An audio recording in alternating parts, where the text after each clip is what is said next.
all of the blogs that I follow were unanimous in like, what are these top trends that you must kind of have nailed down headed into the new year. And so because of that, Jill, do you mind turning the lights? Oh yeah. Because of that, once I found all these trends were like more or less the same on every single blog, I was like, all right, we're gonna share these. But before we start that, I've gone through this little bit in here before, but I want to re-emphasize on the branding piece. Now, everything that we talk about today is great. It's wonderful. Definitely have it set up. But if you don't have this piece right here, the rest of it may not be as beneficial as it could be if you did not have your brand in place. And so when I talk about brands, a lot of the times people think logos, fonts, colors, just all the aesthetic pieces of it, right? And that definitely is a huge piece. As soon as you see golden arches, you know McDonald's, right? A lot of people do aesthetic branding and people know exactly what it is. However, there's so much more to your brand than just the aesthetics. Now, the first thing we want to talk about here is your unique value proposition, or UVP for short, USP people say as well. But what is unique about you? And I have done a lot of digging through different agents' bios, let's say, and their websites and their social media pages, and almost everybody's bio sounds more or less the same. And maybe it was because everyone just copy and paste out of ChatGPT, but it more or less sounds the same, where everybody is a really good communicator, everyone fights for their client, everybody is an expert on the Phoenix Metro Valley, right? Everyone kind of has the same spiel in their bio, and you want to make sure that you're setting yourself apart from the thousands of other agents that you're competing against. So to start, here's some bullet points for you to think about when you're trying to identify what your strengths are, what your unique value is. So here are a few to start with. Think about your audience, right? So once you know who you're going after, that's going to help you establish what your brand unique value is. Because whatever your audience, your target individual is, you can cater your unique value to help these people. What is their age range? Do you typically work with, younger first-time home buyers? Do you work with the move-up buyers? Do you work with the downsizing buyers or sellers, right? It doesn't have to be just buyers. Location and neighborhood, is there a specific area that you're typically working in? Maybe that's a city, maybe that's a neighborhood, maybe that's a zip. Do people that you work with typically like something a little bit bigger? Single family residences, condos? Paint that picture of who this individual is. How do they like to communicate? So knowing, okay, is my target audience, are they on Facebook? Are they on TikTok? Are they on YouTube? Do they not do social media at all? They just want to be communicated via mailer, right? So you kind of have to know what their communication style is. And then lastly, their pain points. So the pain points, I think, is the most important part here, identifying why the buyer or seller might not be able to get into their home, right? We know pain points for most people right now: low inventory, high rates. That's kind of universal, but if these people have individual pain points, knowing what those are, so that way you can help be the superhero and create your unique value and solve those problems. So thinking about you, now we're on the flip side. So we thought about the target audience. Now let's think about you, right? So what brings you joy? What's something that you love doing? Because here's the thing, in your business, you might hear me say, do this, do that, do this platform, this social media thing, and if it doesn't bring you joy, you're probably not going to do it. And I don't mean like, oh my gosh, this is the greatest thing in the world, but you want to at least somewhat enjoy what you're doing. Because if you don't, then you're probably going to put it off. And then when somebody goes to look at your YouTube page and you haven't posted to it in 6 months, then it looks like you kind of fell off a little bit and maybe they're not working as hard. So what brings you joy? What are you really, really good at? And you can use in that second bullet point, what are you really good at? Take a look at some of your Google business reviews. It doesn't have to be Google business. Maybe your testimonials on Facebook, just a handwritten thank you note. What are some patterns that you see that a lot of people are saying about you and the service you provide? And then that can help you narrow down what you're really good at. I just said past experiences there, location. So is there a neighborhood that you know the ins and outs of and you're a specialist in that area? And then lastly, kind of what are your biggest pet peeves? So also knowing your pain points as well, so that way you can kind of help solve those and mitigate those in your services. So once you kind of have these bullet points filled out and you get to know yourself and the customer a little bit better, then that's when you're going to take all that information and you're going to come up with a short 1 to 2 sentence formula of what is your unique value proposition. So right here, this is the formula. I do what, for whom, and what is the result. So to paint that picture so you understand what that looks like, kind of small right here, but what I have for myself is I help real estate agents understand the latest social media strategies. So that's what I do. While teaching, I provide clear and concise applications to make social media goals easily attainable. So that's what's unique about me, is yes, there's lots of people who will teach social media strategies to agents, but what is unique is that I'm able to break it down, make it a little bit more digestible, and make these goals easily attainable. And so that's the end result. The end result is that your social media goals can easily be achieved. So that is an example to try to paint that picture. Use those bullet points, get this set up, and then from there, that's going to kind of establish your brand voice, and everything that you do in terms of content from there on out should match this. So everything that I'm putting out there in terms of my brand, it should align with what I'm explaining right here. Number 2, identify your platforms. I just talked about this, but knowing, again, where your audience is at. So we talked about, is your audience on TikTok? No. No point of you spending a lot of time on that platform unless it's something you really enjoy. But if your audience is not there, yes, you're going to hear me and lots of other social media experts out there trying to say, okay, do this, do that. But again, think about your audience and identify the platforms that speak to you and your brand. Lastly is using your voice. And so I kind of talked about that with the content of having all your content match what that unique value proposition is. So your voice, everything that I say in my content should align with what that unique value proposition was. An example of how the voice would not be in line with my brand is, I've used this example in here before, but there was National Barbecue Day. I looked up ChatGPT to try to figure out a good caption for National Barbecue Day, and what it gave me was, it was like, yeehaw, finger licking good barbecue. And I'm like, if I were to copy and paste this, put it out there, people would know this is not how I speak. That's not something I would say. So it doesn't come off as authentic. And we were just talking about that. Brandon was saying some of the private remarks. You see some of them and you know that people are just copying, pasting that, and it doesn't necessarily represent their brand voice. And it doesn't highlight what you've talked about as your unique value proposition. So making sure that all of that aligns, not just the aesthetics, the pretty colors, the logos, the fonts, that is just one piece of the puzzle there. So moving into that content piece of it, here was an example I've done. I had done this a bit ago, but I more or less went into Instagram, and at the search bar at the top, I typed in, do you need a home inspection?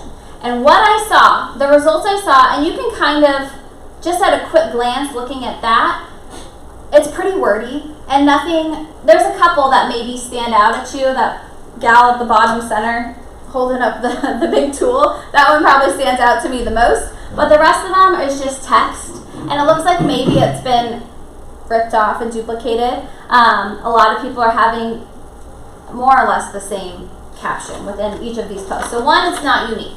So think about that with your social media posts that you're doing.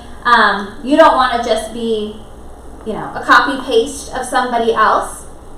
It's not personal. So a lot of the times you're putting this out there. Do you think 90% of your audience really cares at the moment about a home inspection? Probably not, right? It is good, valuable information, and it's great to educate the end user about the process and the importance of it, but most of the time it's not it doesn't really apply to them. So it's not relatable at the bottom. And so you want to make it relatable, and the best way to do that is to tell it as a client story. So if I were to say, Jill did not receive a home inspection, and because of it, this is the results, right? This is what happened because she did not get this.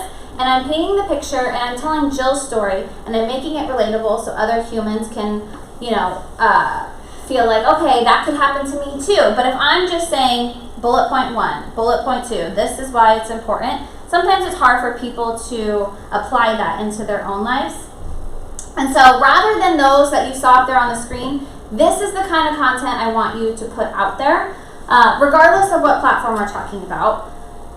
I heard from a handful of different agents that one of the best things that they have, the best types of content that they get in terms of like higher views, longer watch time, more engagement, is the behind the scenes.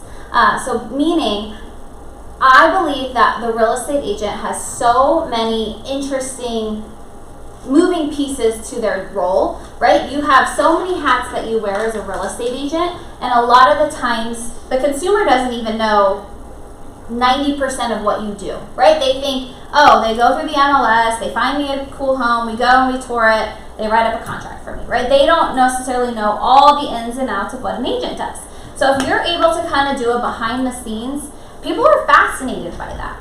There's a lot that goes into it. So what do you mean? Give me an example. Sure. So like an open house, so to say. Okay. You're not just putting out a sign, and you're not just kind of sitting around waiting for anybody to show up. There's a lot more that goes into you putting on an open house in terms of marketing, in terms of setting up, the why behind it, and the value that you bring while you're at an open house, not just sitting there and making conversation with people, right?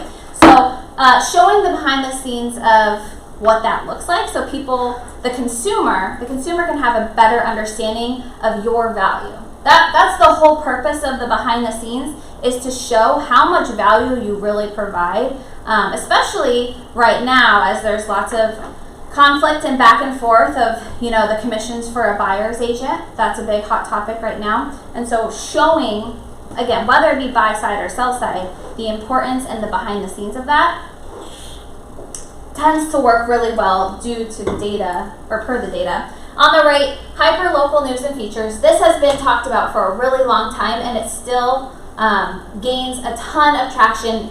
Even when I do it on Chicago Title's page, this is what gets the most traction for us, is what is going on in the Valley. There are so many businesses, and if you're on our Cromford Report calls, the market update that we do every month, Tina goes through and she will list out all of the different businesses that are coming to the Valley. There are so many. So highlighting what that means in terms of job growth, relocation, what does that mean just for a Friday night date night? What does that look like by having this new restaurant at the Scottsdale Quarter? So yeah, talking about that is going to draw more traction, more attention, because if I were to just put out there, do you need a home inspection, or the importance of a home inspection? If I were to put that out there, again, it might resonate with 1 to 2 people in my audience, but if I'm talking about the latest new restaurant that just opened up in North Scottsdale, that's going to resonate with probably 80% of my audience. And so that's the content that's winning. Client stories. Right? Client stories is, I was kind of mentioning that my example of, okay, Jill didn't get her home inspection, and this is what happened because of it, right? This is how it resulted. So you could say, this is why you want to do this, or this is why she did do this. And so tying it back into a client story so it's relatable. And then lastly, the raw day in the life footage, and how that differs from the behind the scenes is just talking about whatever you're doing personally. So Craig goes to Paris. Craig is about to make up the most epic reel of all time on his camera with this GoPro, right? And then all of a sudden, SD card's not working. He is not able to capture that moment. That is something he could put in the raw day in the life footage, and something that he could share to where everyone would automatically be like, oh my gosh, like that sucks. And then they start asking him about Paris. And we all just kind of engaged in that conversation. When did you go to Paris?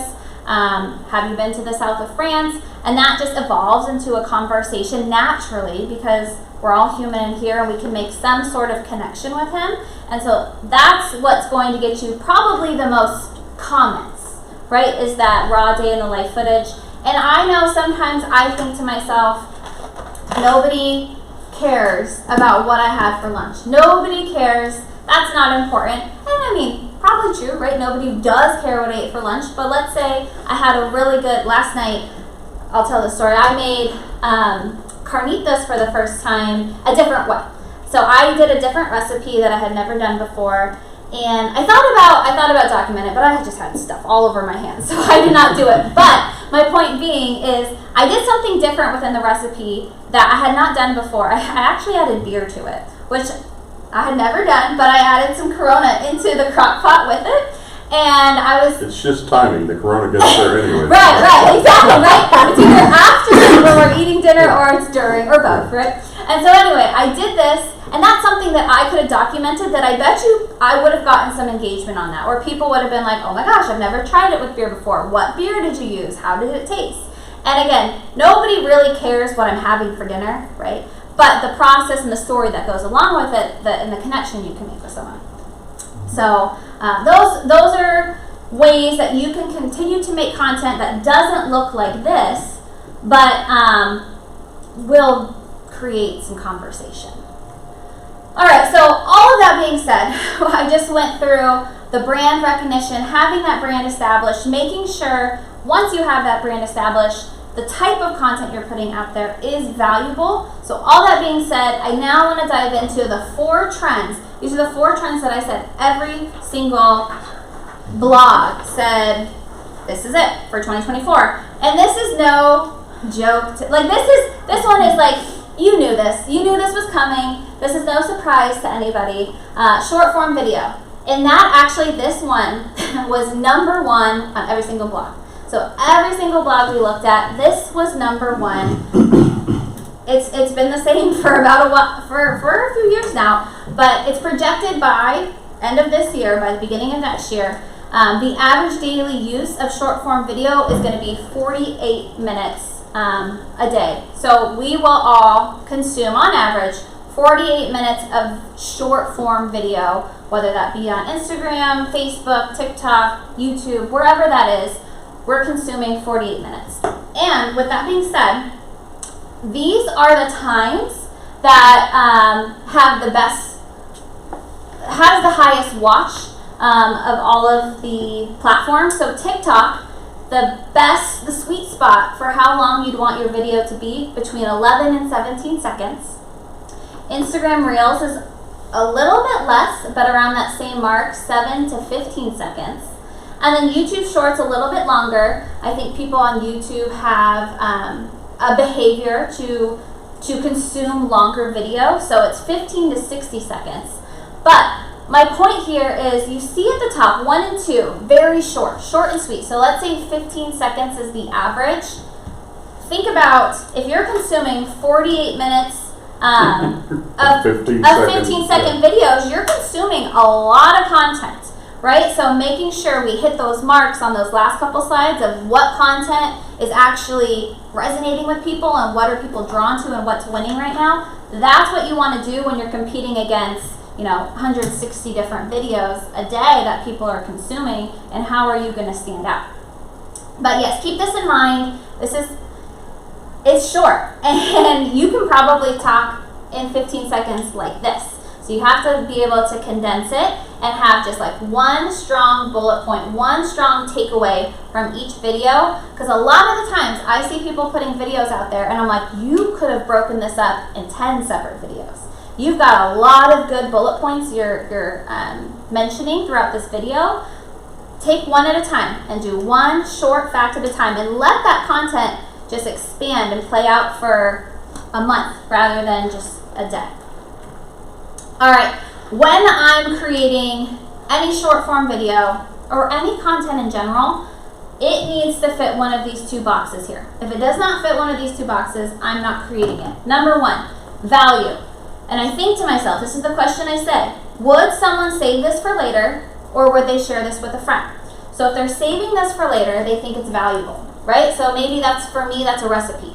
I see this recipe that people are, have you seen those videos where they make the food super fast and they sped up the actual duration of the video, and I'm like, okay, well, I can't get all this right now, so I'm going to save this, and then when I'm ready to make the meal, I'll come back and I'll visit this. That's a valuable. Save it for later, or share this with a friend. So I just saw one the other day of this new restaurant that's popping up in Central Phoenix. I sent it to my friends. I said, we need to go here. So that's something of value. On the flip side, is this relatable?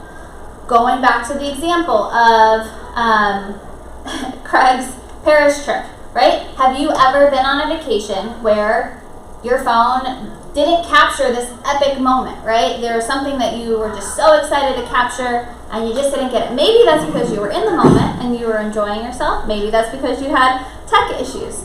But that is something where he could put it out there. No, people probably aren't going to save that or share it for later because he's just telling his story, but it resonated and it makes a connection and it makes him human and it allows me to trust him. So next, does it help solve a problem? Does it build trust? So ideally, it'd be great if my content fit in both of those boxes, but as long as it fits in one of those two boxes, then I'm like, okay, I will create it. And I want you to think about this as we head into the holidays. I see a lot of people out there saying, Merry Christmas, right? You do a cute post, it's got trees and it's beautiful, winter wonderland, and Merry Christmas. But is someone saving this? No. Are they sharing with a friend? No. Is it going to make a connection? No. It doesn't really fit any of these boxes here. I'm probably just going to double tap it and give it a little pity like, and that's about as far as it's going to go. So instead, it's like, okay, let's talk about a Merry Christmas post that someone could save for later. And so maybe that is, top 10 best holiday movies to watch this season. And then that is going to allow people to have a conversation. And if I said, oh, Elf is number one, maybe Jill chimes in and she's like, no way, Home Alone is number one. And you have a conversation, right? It's relatable and you could share it with a friend. So try to flip that mindset to ensure it's fitting one of those two pieces. Yes. When it comes to value, or how you were saying save for later or share, can the creator of the video see if someone has saved it for later or shared? So you can see a quantity. So I know 5 people have saved it. I don't know who saved it. Okay. So that's tough. No, that's valuable. What you can do though, so let's say I put out this really good video and I had 21 shares. That's a decent amount of shares. I had 21 shares. I don't know who did it. What I can do is, let's say the video was about a listing. And I'm like, I know that 21 people sent that, maybe to their spouse. They're interested in this listing. I can do a Facebook or Instagram ad retargeting all the people who shared the video. No, I'm not going to get names. I'm not going to know who each person is on a name basis. But Facebook and Instagram has that data stored. And so what I can do is I can retarget them through an ad, and I say, Instagram, show this video again to all the people who shared it. And so then those 21 people who shared it, they're going to see that pop up in their feed again, and it's going to spark, oh yeah, I saw this. Let me think about this video again, or let me think about her again and her brand, and let's check out her page. So that is actually one thing that you can do, is retargeting through Facebook or Instagram ads based off of the activity that's happened on your post. Again, you don't get to see any names, so that's a bummer. But by doing a retargeted ad through them, it ensures that it's going to those 21 specific people. All right, speaking of social SEO. So social SEO is a trend that is very, very popular right now on all platforms, whether this be Instagram, Facebook, LinkedIn, you name it. And so what is social SEO? Social SEO is essentially, if I were to go into Google, or if I were to go into Google right now and I'd say best real estate agent in Scottsdale, Arizona, what's going to pop up is people who have a really good Google business page, who have paid to be up there, or have really good SEO, meaning their website, their social media pages, anywhere that they're found online, they've got the right keywords on those pages that help them be found in a best real estate agent in Scottsdale. whatever keyword I'm putting into the search, they're optimized to be able to show up in my search. Social media has a search functionality. Every single social media platform has the option to search. You saw that on my slide where I said, do you need a home inspection, right? That was through the search function. Now, any social media posts that has great SEO tend to have a 30% higher engagement rate. So if you have really good SEO, and I'm going to talk about how we can do that, you should have about a 30% higher engagement rate than someone who doesn't. How do you get great SEO in social media? Is your captions. Now, let's say 3 years ago. 3 years ago, everyone relied on hashtags, right? So you would do your post. Yeah, do you have a question? Yeah, I have a different house I have to build. Do you share this information or? Yeah, so Kelly has this recorded, and so she'll send it out to you guys as soon as it's done. Yeah. Okay, so captions. Before it was before people would rely on hashtags. So you do hashtag Scottsdale real estate, Scottsdale homes, right? And so whatever you're hashtagging, that's how people could find you. Because if I'm going into search and I'm typing in Scottsdale homes, your post should show up. Now, instead of hashtags, it scans the entire caption. So whether there's the pound sign in front of it or not, doesn't really matter.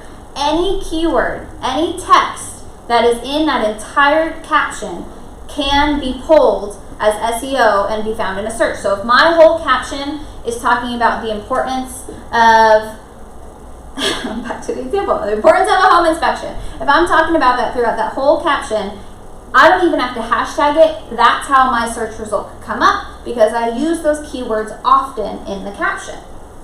Number 2 is alt text. Now, does anyone use alt text?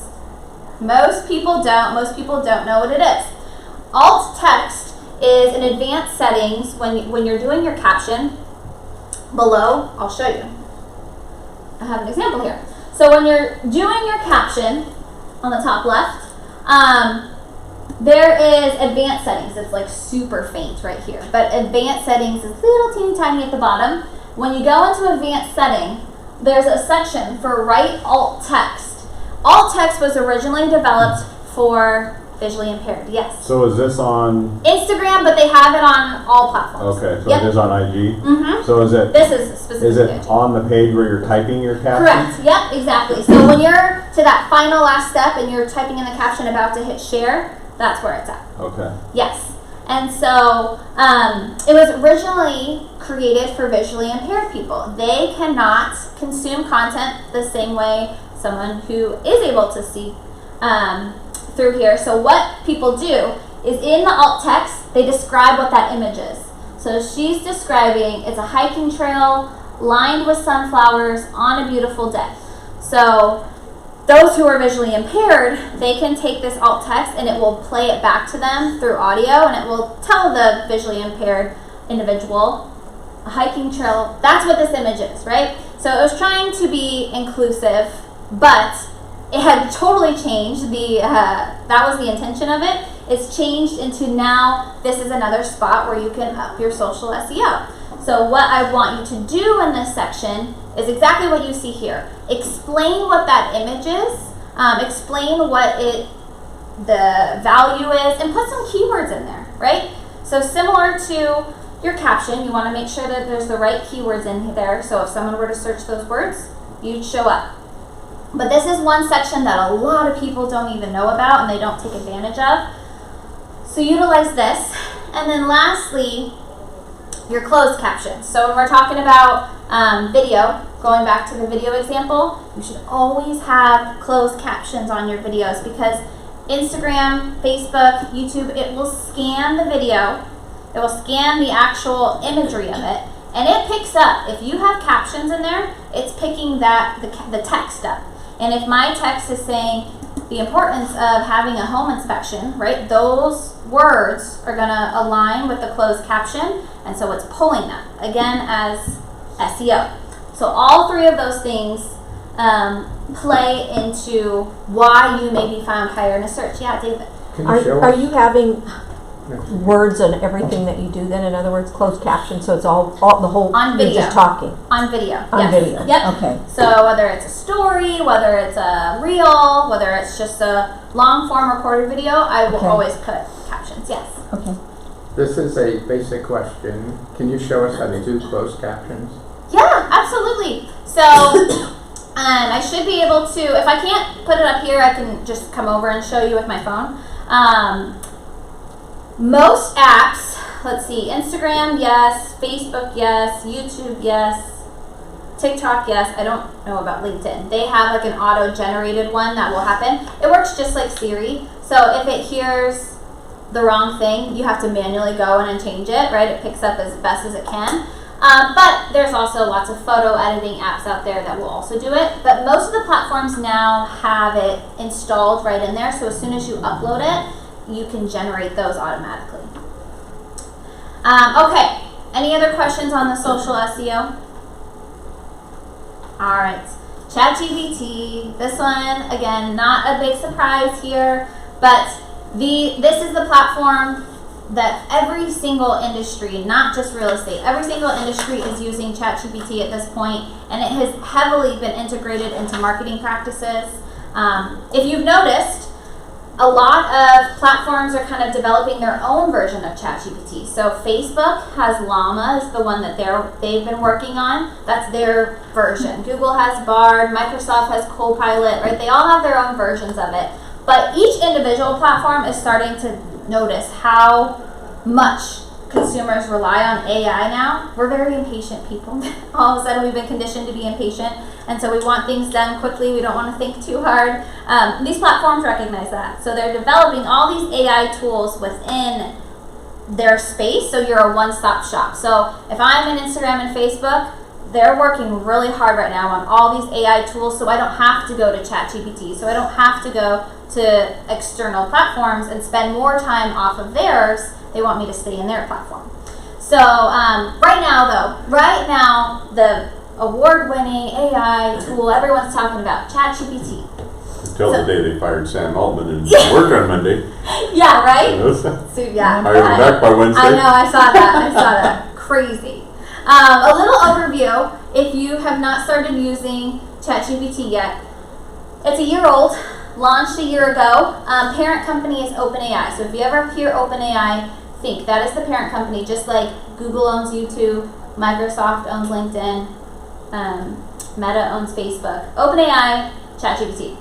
Last recorded in August, 180 million plus users, so a ton of people using it.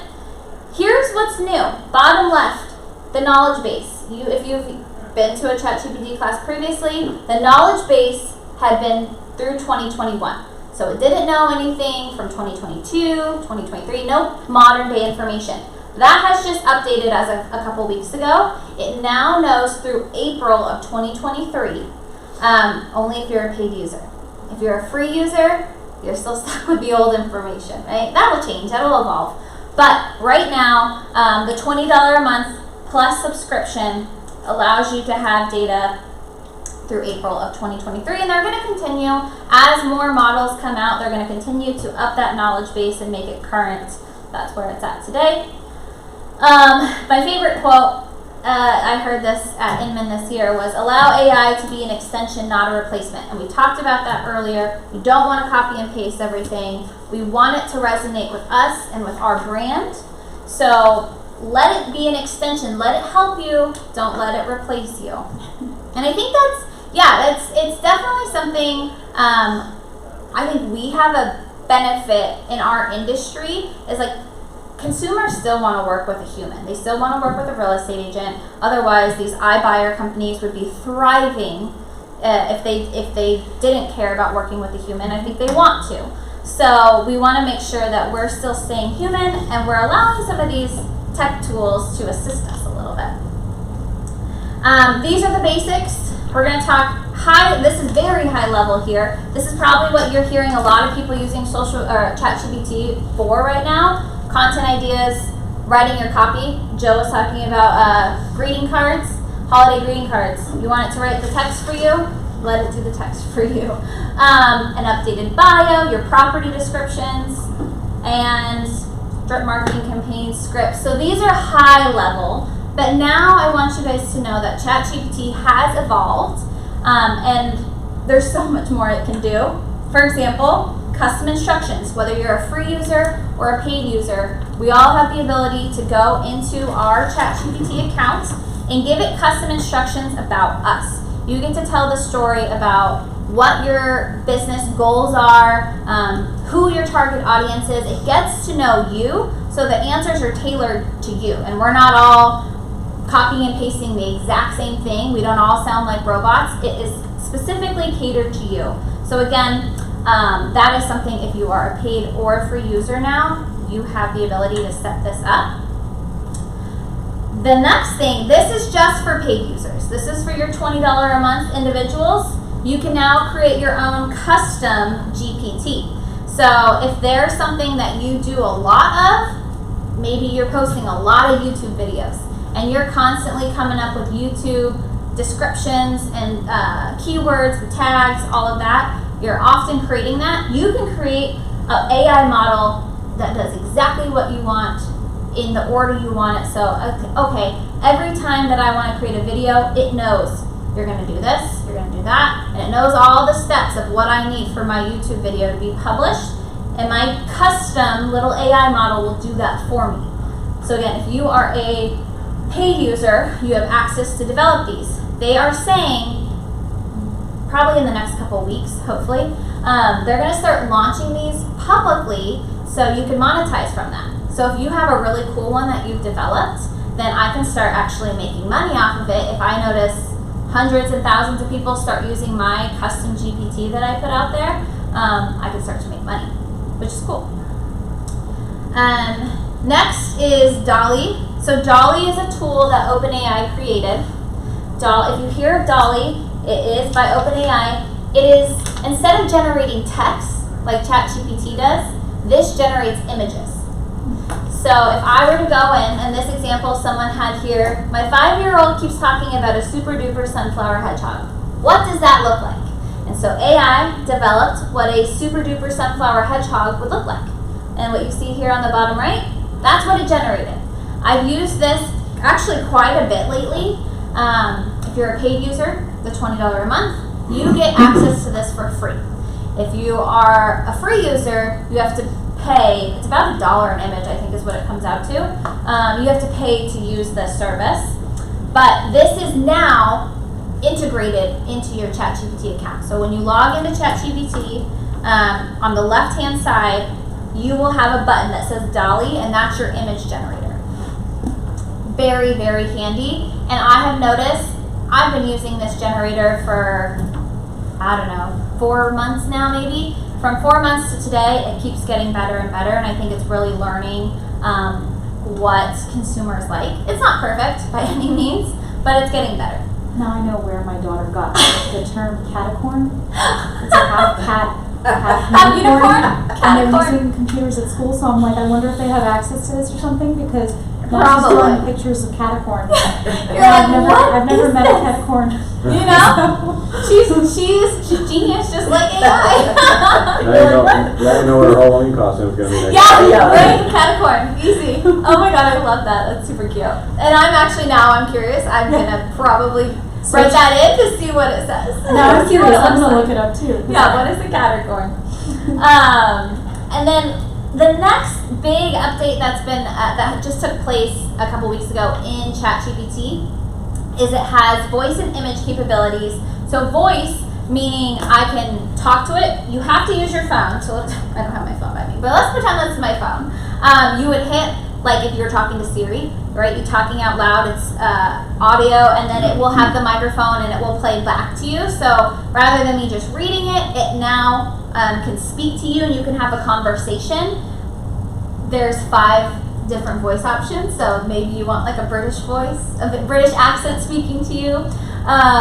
Your language, there's hundreds of languages in there, so that's really great if you're working with a buyer or seller of a different native language. That could help you translate. And then, yep, could be hands-free. Now, I think the image piece is cooler. Voice, cool, sure. Image part is definitely cooler, where I can upload an image, and then I could say, scan this image and tell me XYZ. So I wanted to draw conclusions and give me solutions based off of what I've uploaded.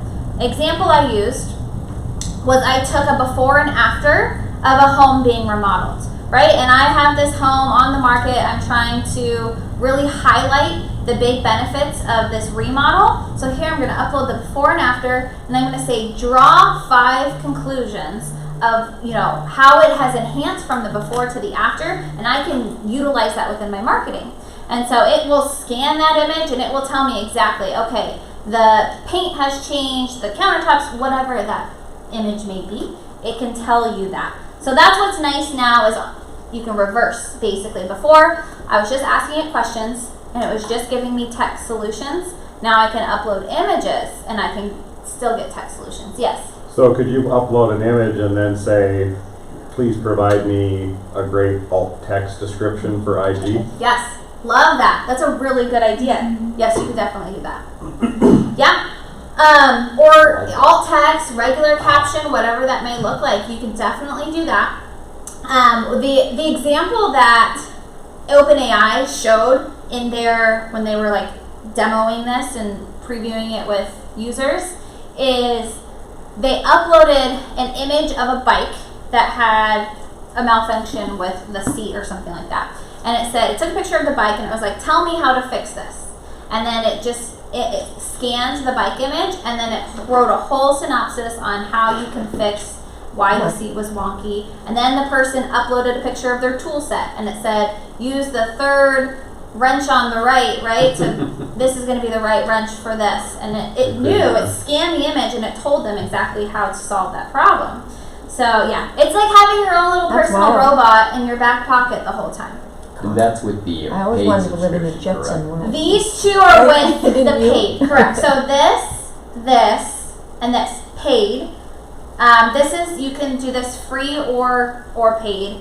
But the image, or the custom GPT, the image generator, and the uploading of those things are going to be for your paid users. But the thing that I've noticed with this company is it starts out for paid users and eventually they start rolling it out to the free users too, but they put like, you can only do 10 images a month. They'll put like a cap on it, but they usually roll it out to paid, so paid kind of has priority to get these tools first, and then it starts to come out for free users. I think it's pretty awesome even to use for your remarks when Yeah. you kind of describe a home on the MLS. Yes. Sometimes I struggle with. Right, and sometimes what we've talked about before with property descriptions is you're using the same adjectives over and over and over. You're like, how many times can I say this in a different way, right? Yeah. It's an automated thesaurus. Yeah. It is. It's right? For $20 a month, you get that. One thing where I think this might be effective, I don't know how many realtors use it, but I put very long descriptions in each and every single photo. Yeah. So uploading the photo into something like this and then saying, give me a description to put in instead of just DSC 1365089, Yes. whatever that you get from your, Yes, if you put that into the description of each and every photo, I like that. And then you I get can see how to this would be useful. decide what the output looks like. So if you say, I want this in 500 characters or less, or I want this in 100 characters or less, and you can, give that instruction to the AI tool. And it also would have the ability to translate to another language as well. Yeah. That's excellent. That's yeah. what's really cool. They have almost every language in the book in there. That's The wonderful. only one that they're having some troubles with is some of like the Asian ones with the characters. Okay. Yeah, because it's hard to explain. But some of the ones with the characters, it's having a hard time with that on these 2 tools right here. But otherwise, it's really great. Okay, and then the last tool, this is, again, not a new tool, but YouTube. And the thing I have noticed over the past, I've been with Chicago Title for 6 years now. I've worked with a lot of agents who want to start YouTube channels. YouTube is time consuming. We know that it's a definite time consuming tool, but the people who stick with it on a regular basis and they're consistent with it, it's really paying out Jill and I have seen some clients who use it. That's their primary social media platform they use. And they're not only generating more followers, more brand awareness, but they're like getting leads that are converting. And that's the thing with social media that I'll meet with people and they're like, okay, but is this going to give me leads? Is this going to translate to dollars? And a lot of the time, social media is more of your brand awareness tool, not as much as a straight, here's your lead. It's a marathon, right? Not a sprint. And so YouTube, on the other hand, if you're staying consistent with it, we are definitely seeing clients who are converting here. And what I love about this platform, well, we'll get that in a second. It's the second largest search engine behind Google. So I talked about social SEO, right? This is a prime example of social SEO because you're going into a little search bar and it's going to generate whatever results based off the caption, the closed caption. 500 hours of videos uploaded every single minute to YouTube. 62% of internet users access YouTube daily, and my favorite stat at the bottom is people every single day, people watch 1 billion hours of YouTube collectively, right? 1 billion hours. It's like, how is that even possible? But yeah, there's a lot of content consumption on YouTube, and here's the reason why: is YouTube is intentional versus interruption marketing. So meaning, I go to YouTube because I'm trying to solve something. So if I'm like, I want to learn how to make gluten-free cookies, I go there, I type that in, I'm going to get a bunch of different videos that explain how to do that. If I'm on Facebook or Instagram, I'm probably bored, just killing time, scrolling, seeing what everyone's up to, and I'm everything that's coming towards me is all interruption. It's all interruption marketing. There's no intention behind it. There's some, but Google, I'm going there with an intention to solve something.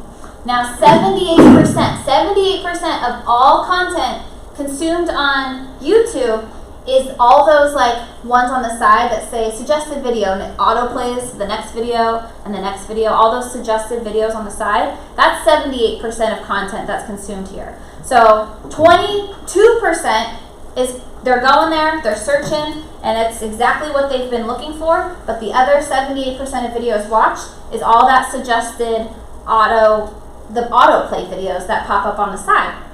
So that's how we get to that 1 billion hours. That's how that number is so high.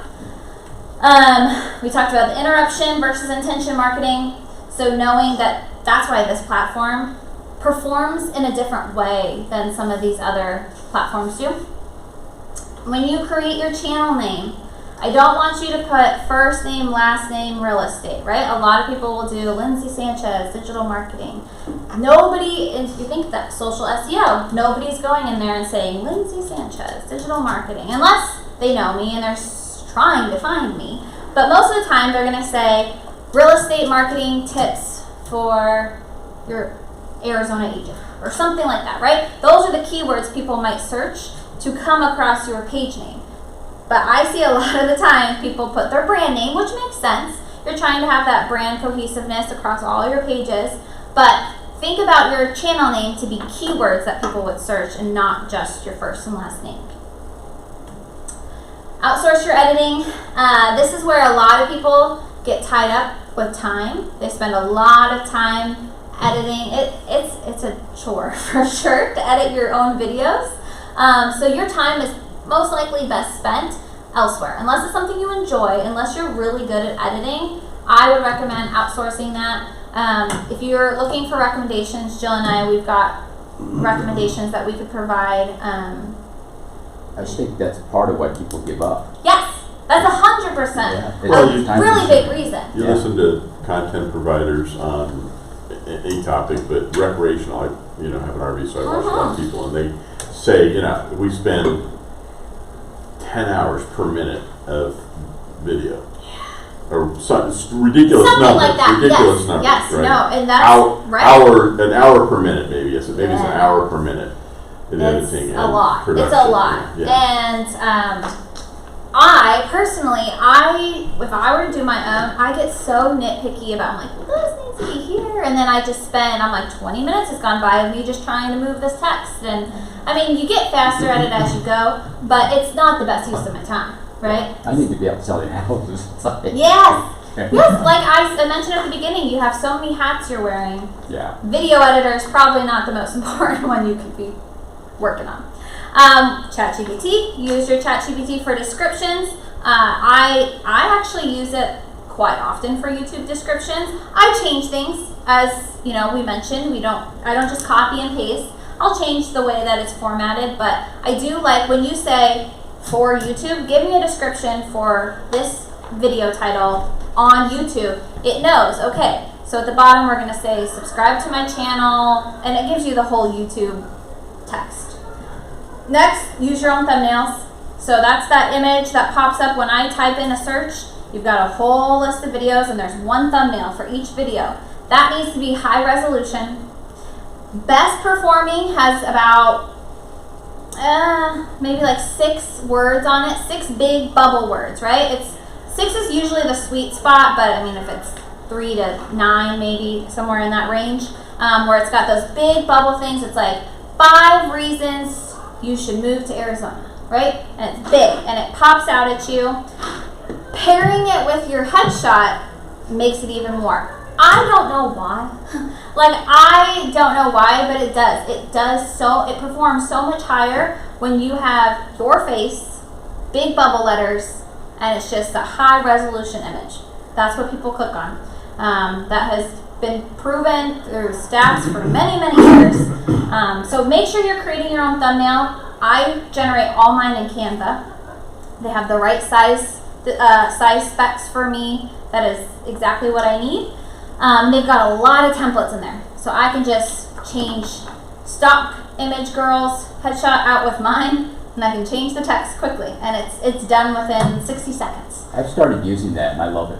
Good. Yeah. How do you, I don't even know how to use that. Yeah, I can show you. That's a whole other class. Yeah, I can Oh, shoot. Okay. It- So do you use one, or are you doing a different thumbnail for every single video, or are you making one thumbnail and then using that for? Yeah, so different thumbnail for each video. Usually what I'll do is I'll keep the colors on brand, right? I'll keep the colors kind of more or less the same. But the background image, so I'll do like a faint background image behind me and it will be relevant to what the video is. So if I'm talking about 5 reasons to move to Arizona, maybe it's like a big desert behind me, right? If I'm talking about importance of a home inspection, maybe it's a picture of, a stock image of this guy going through the house. So that, it's usually like transparent and like faint in the background because I want my face and my big text to be the star of the show, and that's popping, but I will have something behind me. And I'll show you guys some examples here in a second. And then lastly, look at your insights.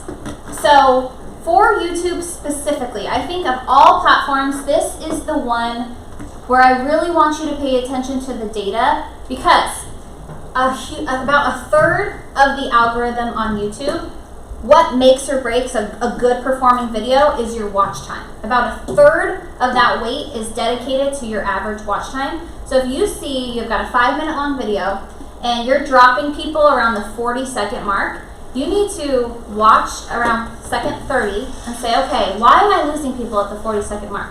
What am I doing that's not captivating their attention? And you want to make sure you're changing that because you want to have your watch time to be almost 100%. If you're any less than 80%, That's why people might say, not perform as wait well. till the end, I got the special secret sauce I'm gonna Right. So, yeah, and don't ever spend I see people spending the first 20 seconds. Hi, I'm Lindsay Sanchez with Chicago Title. I'm the marketing director, blah, blah. And it's like, okay, that's not why I clicked on this video, right? I clicked on it because I want these tips on better social media, right? So I don't care what your name is. So that's something where I see a lot of people falling short. But yeah, watch your insights. Know exactly what your average watch time is on videos and make adjustments. Because if you just keep pumping out content and you're like, oh, I don't know why I'm not getting any views, but you're not looking at the data, there's probably something you could determine within that. So summary, all said and done, we're at an hour, perfect. All said and done, here's what we talked about today. Making sure your brand is solidified, not just the aesthetic part of it. creating content that wins. Continue your short form video. That's king still. Making sure you're generating SEO for social media. It's not just about hashtags anymore. I mean, hashtags still are a thing, but whether you put the pound sign in front of it or not, it's registering just as text and keywords. Embrace ChatGPT, so embrace AI. It's scary, it's weird, but it's definitely here to stay and it's getting even bigger. And then lastly, explore some different ways to use YouTube. Any questions?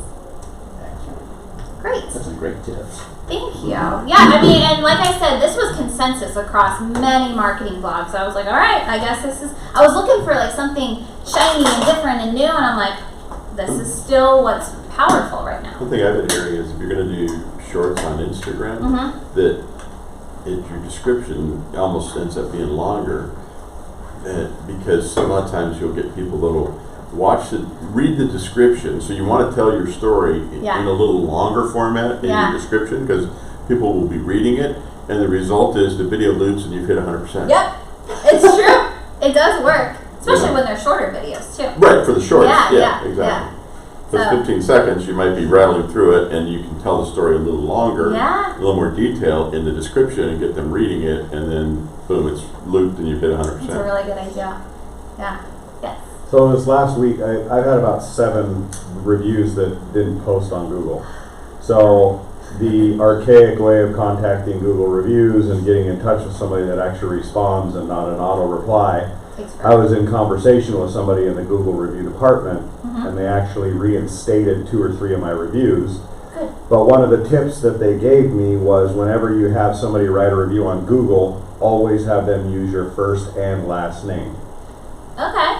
Because that's one I didn't know yet. the reviews are searchable. Yes. So if they put in Craig Harlan or Yes. David Maurer or whatever, that brings up another search result in your review. If they just put Lindsay did a great job, they Right. don't do There's that. 1,000 millions of Lindsays, right? Yeah. No, Yeah. there's only one of you. True.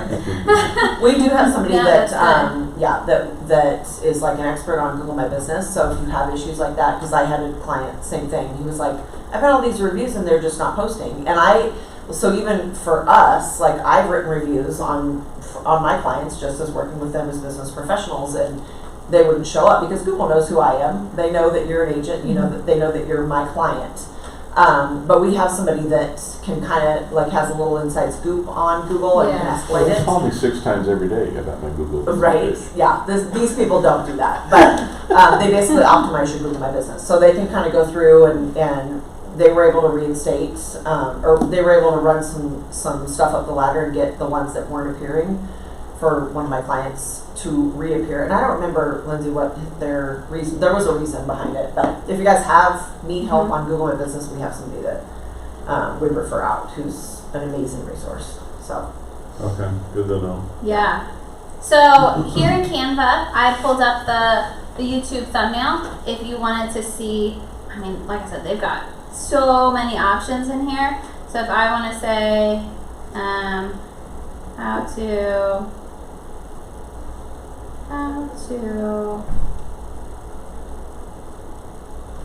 choose, take that over, the right realtor, right? And so then I just changed the description. I'm going to get rid of him and I'm going to replace it with, I don't know who this is, but she's in here. We'll do her, and then I'm going to edit the photo and get rid of the background. And so now, right, if that was it, I just replaced quickly the text.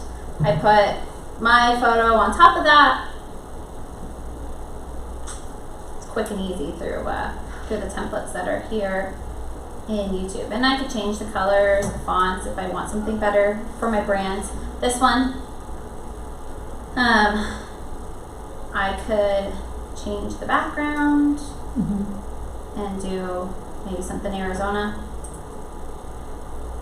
Right? So top 10